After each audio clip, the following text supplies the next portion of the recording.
참, 지금부터 말씀드리는 다음의 내용을 확인하지 않았다면 이것을 중개한 공인중개사도 곤란한 일이 발생할 수 있겠죠.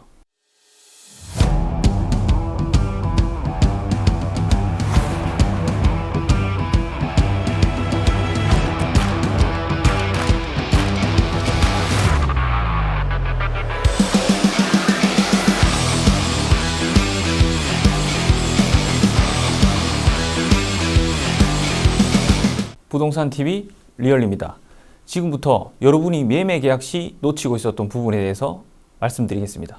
이 짧은 영상이 당신의 인생에서 중요한 지식으로 작용될 수 있으니 영상을 끝까지 시청해 주시기 바랍니다. 매매 계약에서 매도인, 즉 파는 사람이죠. 매수인, 즉 사는 사람, 혹은 거기에 살고 있는 임차인, 즉 세입자에게도 전부 해당되는 정보가 될 수 있겠네요. 이번 영상에서 부동산 매매 계약과 관련하여 거래 당사자 및 세입자에게 발생될 상황에 대해서 말해보고자 합니다. 파는 입장인 매도인은 현재 받아놓은 전세금 등 보증금을 제하고 매매 대금을 받게 되죠. 그리고 매수인은 기존 임차인의 임대차 조건을 확인하고 매매 계약에 임하게 되죠. 여기서 여러 가지 질문이 나타나게 됩니다. 매도인인 경우에는 내 인적사항 등으로 작성된 계약서가 있기 때문에 그것을 다시 회수해서 파기해야 되냐, 여기 내 인적사항이 있는데 좀 찝찝한데, 이렇게 궁금증을 나타낼 수도 있고요. 매수인은 이제 내가 소유권을 갖게 될 것이니 계약서를 다시 쓰자고 할까, 월세를 조금 올려도 될까, 이런 내용이. 세입자인 임차인은 우리 집이 주인이 바뀌었다고 들었는데 계약서를 다시 작성해야 될까, 새로운 주인이 꼴보기 싫은데 계약을 그만하고 싶은데 어떡하지, 이런 질문 말입니다. 참, 지금부터 말씀드리는 다음의 내용을 확인하지 않았다면 이것을 중개한 공인중개사도 곤란한 일이 발생할 수 있겠죠.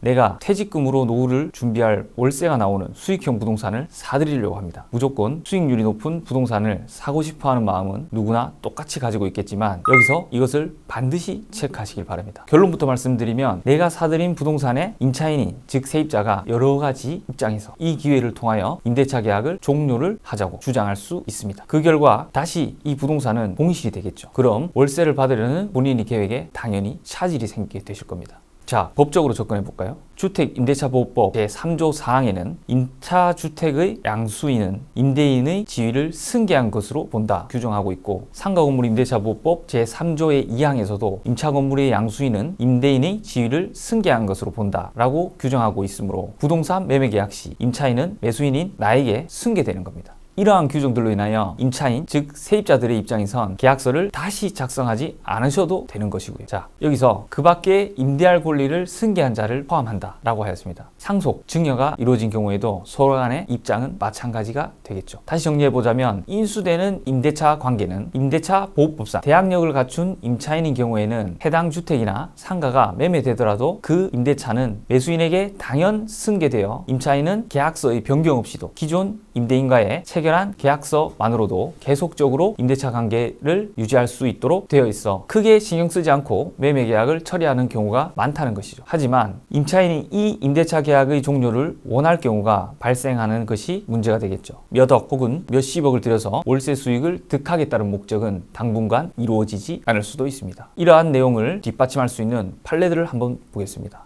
첫 번째, 대법원 판례에서는 임차인이 원하지 아니하면 임대차의 승계를 임차인에게 강요할 수 없는 것이어서 스스로 임대차를 종료시킬 수 있어야 한다는 공평의 원칙 및 신의성실의 원칙에 따라 임차인이 곧 이의를 제기함으로써 승계되는 임대차 관계의 구속을 면할 수 있고 임대인과 임대차 관계도 해지할 수 있다고 판시하고 있습니다. 또 다른 판례에서는요, 이거보다 더 뒤에 나온 판례죠. 임차인의 보호를 위한 임대차 보호법의 입법 취지에 비추어 임차인이 임대인의 지위를 승계를 원치 않은 경우에는 이 임차인이 임차주택의 양도 사실을 안 때부터 상당한 기간 내에 이의를 제기함으로써 승계되는 임대차 관계의 구속으로부터 벗어날 수 있다고 봄이 상당하고, 그와 같은 경우에는 양도인의 임차인에 대한 보증금 반환 채무는 소멸하지 않는다고 하였습니다.